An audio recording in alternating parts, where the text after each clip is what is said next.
لیدونکو نیکی هیله سلامونه. نن د بطني درد په فزیکي معاینه باندې غږیږو. کله چې یو چا په بطن کې درد پیدا کېږي موږ څه ډول کولی شو چې د فزیکي معاینې پر مټ موږ د مختلفو امراضو په ځانګړې توګه د اپنډیسایټس تشخیص ترسره کړو. راځو د بطن فزیکي معاینه ته چې د دردونو په وخت کې باید موږ هغه څنګه او څه ډول ترسره کړو. لومړی کله چې د بطن په داخل کې دردونه موجود وي او د یو ناروغۍ له امله ناروغ د بطن له دردونو څخه شکایت لري، نو د بطن په مختلفو برخو کې په ځانګړي ډول د پیرټونیم په ساحه کې یو عمومي جنرالایزډ انفلمیشن رامنځته کېږي چې له امله یې لومړی فزیکي نښه د ګارډینګ په نوم سره یادېږي چې ناروغ د بطن عضلات یو ډول شخي پیدا کوي او دغه شخي په دوه ډوله وي. یو دا وي چې که چېرته التهاب محدود وي نو یوازې ولنټرلی یا ارادي تشنج موجود وي او عضلات سخت شوي وي. که چېرې داسې وه چې بیا عمومي التهاب موجود وي، کیدلی شي چې غیر ارادي سپازم هم موجود وي او دغه ګارډینګ په توګه په ناروغانو کې د بطني آفت په پایله کې رامنځته کېږي.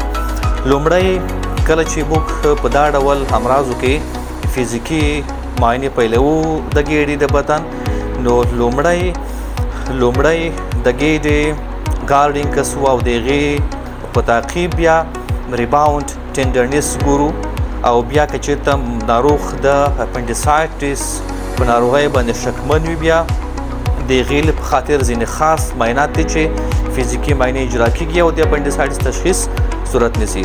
نو لومړی راځو د په خاطر چې موږ د پیرټونیم د التهاب څخه رامنځته شوی تشنج له منځه یوسو، د ناروغ ورون راټولوو، نیجاینټ فلیکس کوو، ښه ټوله کړه او بله پښه هم ټوله کړه. په دې سره که چېرته ارادي ګارډینګ موجود وي نو د ناروغ د بطن عضلات ریلاکس کېږي، استرخا کوي او ارامېږي. مګر که چېرته د ناروغ د نی جاینټ او د هیپ جاینټس په فلیکشن باندې بیا هم د ګېډې ګارډینګ ریلاکس نشو، ناروغ آرام نشو، نو دا په دې معنا چې التهاب عمومي ده یا مشکل زیات دی. په دې صورت کې بیا هم ناروغ ګارډینګ او د عضلاتو د بطني عضلاتو تشنج لري او بطن همداسې ریجډ او کلک وي. کله چې دغه په ناروغ کې دغه دواړه نښې ارادي او غیر ارادي ګارډینګ دواړه موجود نه وو، دا په دې معنا چې پیرټونایټس شتون نه لري، یعنې په دې معنا چې د پام وړ التهابي ستونزه د بطن په داخل کې شتون نه لري. او خدای مه کړه که چېرته دغه دوه نښې ارادي یا غیر ارادي سپازم په ناروغ کې موجود وو په بطني عضلاتو کې، دا په دې معنا چې ناروغ کومه داخلي بطني التهاب یا آفت لري چې په پایله کې دغه ګارډینګ رامنځته کېږي. دوهم د دې په خاطر چې موږ د داخلي بطني آفت لکه د اپنډیسایټس له امله رامنځته شوی پیرټونایټس په فزیکي معاینې باندې تشخیص کو. دوهمه فزیکي نښه د ریباونډ ټینډرنس تشخیص ته چې په دې کې موږ د بطن مثلا په لیفټ اپر کوادرانټ باندې یو ډول فشار واردوو او بیا ناڅاپي خپل لاس پرېږدو. که چېرته د پرېښو په صورت کې چې موږ لاس ناڅاپي اوچتوو یا ریباونډ کو، دغه که چېرته په دې صورت کې ناروغ درد احساس کړي نو دا په دې معنا چې داخل د بطن کې پیرټونیم التهابي لري او کومه التهابي رضا او کوم التهابي آفت شتون لري. او که چېرته موجود نه و دا په دې معنا چې التهابي آفت شتون نه لري. بل موږ دغه مانوره په مختلفو برخو کې اجرا کوو. لیفټ لوور کوادرانټ کې هم داسې کوو، فشار واردوو یا لاس ناڅاپي پرېږدو. درد موجود و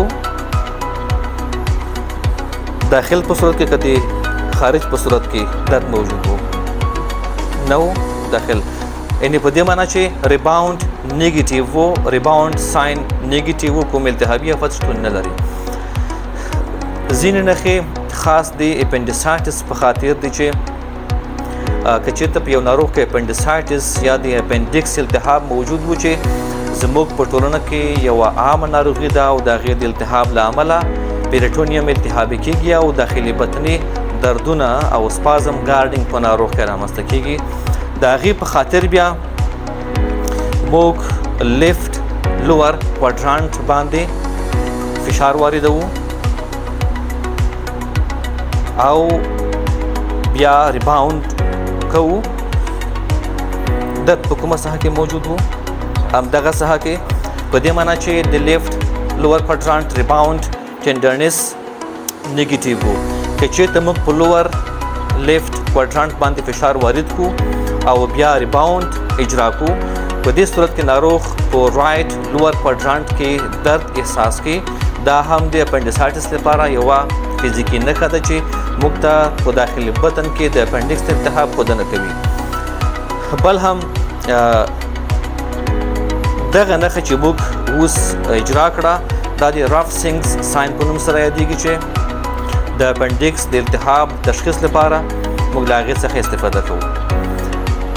څلورمه نښه مکبورنیز پاینټ دی چې دا د امبلایکس یا د نوم د ساحې او د سوپیریر انټیریر ایلیاک سپاین ترمنځ یوه کرښه ده. د دې کرښې په منځنۍ برخه کې د اپنډکس موقعیت دی. کله چې موږ په دې برخه کې د ناروغ ښي خوا ته راتاویږو، راځو د اپنډکس د موقعیت نقطې ته چې که چېرته په یو چا کې داخل د بطن کې د اپنډکس التهاب موجود وو، نو څلورمه برخه د فزیکي معاینې د مکبورني پاینټ فزیکي معاینه ده چې دا د هیپ جاینټ یا د هیپ بون د سوپیریر انټیریر ایلیاک سپاین او د امبلایکس ترمنځ خط منځنۍ نقطه ده چې په دې کې چېرته موږ فزیکي معاینه اجرا کړو، د لاس د ګوتو په اساس فشار وارد کړو، نو ناروغ د درد احساس کوي. ځینې وختونو پکې ریباوند هم موجود وي، که چېرته موږ واپس خپلې ګوتې ناڅاپي خلاصې کړو او فشار آزاد کړو، نو په دې صورت کې بیا د درد احساس په صورت کې دا په دې معنا چې اپنډکس التهاب کیدای شي موجود وي. که چېرته بیا دغه دواړه برخې د دردونو منفي وي او درد موجود نه و، دا په دې معنا چې د اپنډکس التهاب شتون نه لري. دوی ځینې خاص فزیکي معاینې نورې هم شتون لري چې هغه موږ ته د اپنډیسایټس یا د اپنډکس د التهاب شتون ښیي یا یې په ګوته کوي. پښه دې خلاصه کړه، هغه بله پښه هم خلاصه کړه. موږ د نی جاینټ نه لږ پورته په دې ځای باندې فشار واردوو. ناروغ ته وایو چې خپله پښه دې پورته کوه، په پښه دې فشار وارد کړه، پښه پورته کوه، پښه پورته کوه. دغه ځای کې درد حس کوي.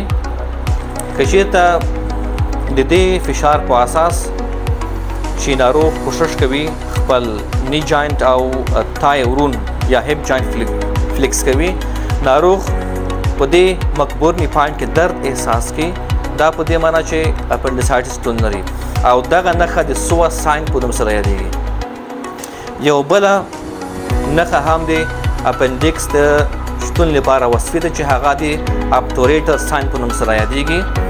ناروغ ته وایو چې خپل هیپ جاینټ او نی جاینټ فلیکس کړي او بیا نی جاینټ داخل طرف ته روټیشن ورکوو.